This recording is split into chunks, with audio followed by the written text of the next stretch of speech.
Bueno, lo cierto es que es un cuento que en alguna medida está en torno a la muerte, está en torno al Día de los Muertos. Dice así: el abuelo Ricardo había vivido en una casa en Barrio Obrero, sin mujer, servidumbre ni fortuna, desde hacía 36 años, cuando quedó viudo y desolado. Fue entonces que tuvo un sueño revelador, una epifanía. En el sueño se establecía con total precisión la fecha exacta de su muerte. Entonces, 36 años adelante. Por la distancia en la fecha preestablecida para su muerte, el abuelo Rigoberto no prestó importancia a la premonición. El sueño hubiera caído en el olvido si no fuese porque al cabo de aproximadamente un mes el sueño se repitió. Esta vez la reiteración fue más precisa, no solo coincidente en la fecha de su muerte, sino que además señalaba la hora misma. Entonces asumió con despreocupación inicialmente por lo lejano de su cumplimiento, pero luego de unos años fue tomando actitudes consistentes con el devenir futuro. Don Rigoberto asumió un comportamiento riesgoso. En las construcciones no vacilaba en subir al más alto de los andamios sin cinturón de seguridad ni preocupación. Seguro que nada le pasaría. Hasta que en una oportunidad, aún con un viento fuerte, había trepado a una terraza y se precipitó a tierra, de cuya consecuencia estuvo 4 días internados y le enyesaron una pierna. Los años pasaron sin que él mismo lograra rehacer su vida sentimental.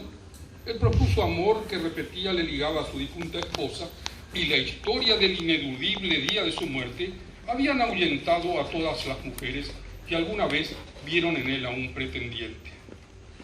Con el tiempo se fue haciendo a la idea de organizar su funeral. Empezó por adquirir un lote en el cementerio del sur. Él mismo construyó su mausoleo, a cuyo frente 2 ángeles aguardaban apesadumbrados el advenimiento de su único morador.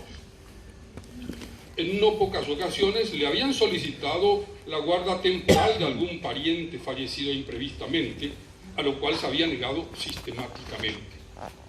De tanto en tanto, don Rigoberto hacía una visita protocolar al cementerio, aireaba el panteón, bruñía candelabros y desempolvaba la lápida de mármol que anticipadamente había mandado hacer y que estaba oculta, puesto que contenía su fecha de nacimiento y la de su defunción, como una prueba irrefutable de la infalibilidad del sueño.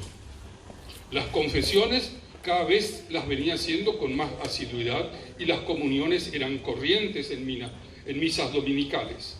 La religiosidad de don Rigoberto crecía constantemente. Fue entonces que empezó a asistir frecuentemente a velorios de personas desconocidas, extraídas de la columna de exequias del periódico. Rezar las ánimas ara pasó a ser una aproximación más hacia la salvación del alma. Convenientemente armonizó esta tarea con la de prestar condolencias y rezar en velorios con organizar su propio sepelio. Fue tomando rigurosa nota de quienes enviaban coronas a los difuntos. Entresacaba los nombres de los conocidos para propiciar un acercamiento a los mismos, con el propósito que cuando llegase el día de su fallecimiento, su velorio estuviese saturado de coronas. Había elegido y pagado en cuotas el que habría de ser su ataúd. Tenía un interior bien mullido, forrado en tela blanca de trama gruesa, que resultase ventilado, a modo de evitar incomodidades. Los recordatorios funerarios consistían en estampas que las mandó hacer con fecha anticipada del fallecimiento, lo cual lo trajo un sinnúmero de inconvenientes, puesto que en 2 imprentas se negaron rotundamente a imprimirla y lo echaron a empeñones. También había gestionado un préstamo en la cooperativa, cuya primera cuota vencía 5 días después del día establecido para su paso al otro plano astral. El dinero proveniente del préstamo lo había gastado en cancelar las pocas cuentas que tenía y, con una generosidad digna del mayor de los filántropos, hizo donaciones a diestra y siniestra. Por último, para cubrir su ataúd, fue hasta Yateití, donde mandó hacer 2 banderas unidas lateralmente, una bandera paraguaya con el escudo tejido en Aopoí. La otra bandera, totalmente blanca, llevaba también en delicado Aopoí la insignia del Club Nacional, el Nacional querido, donde había jugado en su juventud y donde conociera a quien resultara ser su señora esposa. Hasta allí había alcanzado el préstamo. Finalmente llegó el día. Se vistió con un traje azul marino, la camisa blanca bien almidonada, la corbata negra con unas discretas rayas blancas.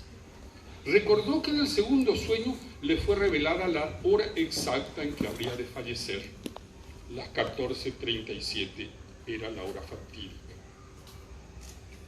Puso una música devocional a sonar suavemente en el grabador.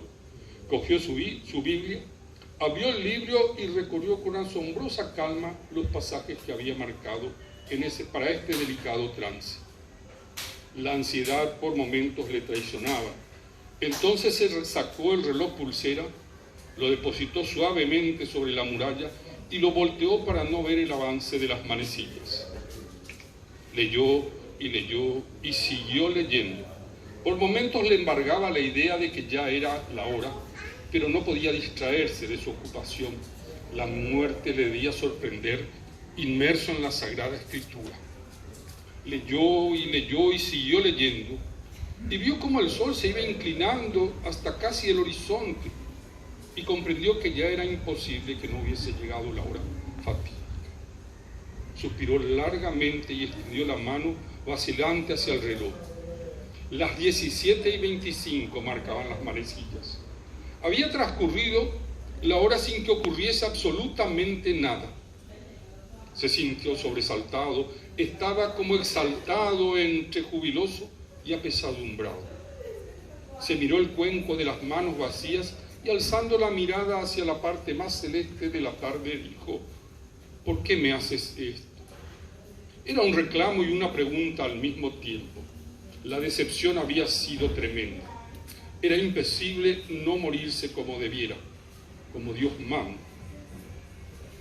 Han pasado 2 días y don Rigoberto está sentado en la reposera bajo el lapacho, pensando que dentro de 3 días vence la primera cuota del préstamo y que para que le otorgaran el monto mayor había puesto en hipoteca la casa, un lotecito en Capiatá y el Panteón.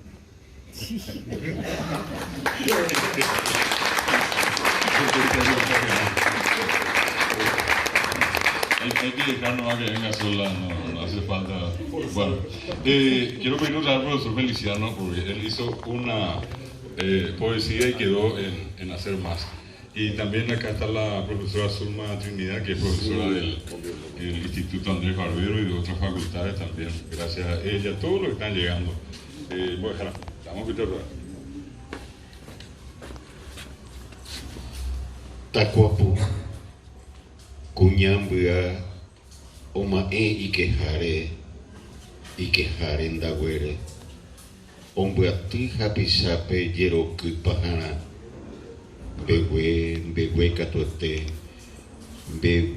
Catuete, Cuñanguera, Oñepe, Oyeroku, Hariremi, Cupuye, Huaca y Pojive, Tacuapu así y Cangu, Oñejendu, Jaupe, Japujosa Pega, Osoyeroku, Opa Yeroku, Osoite, Cuñanguera, Omoí, Pujare, Yapere, Mita, Cuimba, Oyo y Sigre, Ojo, Ojecabo, Caabu, Oicojanwa, Owata, Ojo, y Pure, Ora, Hayeroku, Aiñe, Iyurupe, Iñeame.